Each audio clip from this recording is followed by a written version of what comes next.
నాన్న వినాయకుడిని తెచ్చారు చూద్దామంటే తిడుతున్నారు నాన్న. వినాయక బొమ్మను తెచ్చారా? అవును తెచ్చారు నాన్న. నువ్వు చెప్పుదురా నాన్న, బొమ్మను చూడల్లా? లేక అనగడా అక్కడికి వెళ్ళొద్దని చెప్పు నాన్న. ఏంది నాన్న నువ్వు కూడా దేవుణ్ణి చూడాలంటే ఎవరిని పోద్దంటే నువ్వు? మనము వినాయక చంద పోలేదు కదా నాన్న.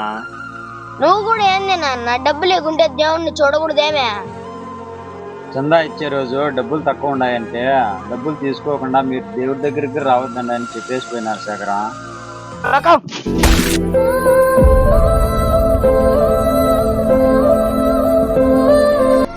మరి ఇప్పుడైతే దేవుణ్ణి ఎలా మొక్కాలి నాన్న? ఆ దేవుని మీద భక్తి ఉంటే మనం ఎక్కడున్నా ఆ దేవుణ్ణి మనసులో తెలుసుకొని మొక్కచ్చు నాన్న. దేవుడా మిమ్మల్ని దర్శించుకునే మార్గం ఇవ్వు దేవుడా. ఆహా ఎంత చక్కగా నా గురించి సంభాషిస్తున్నారు. దేవుని మనసు నిజమైన భక్తులకే అర్థమవుతుంది. బాబా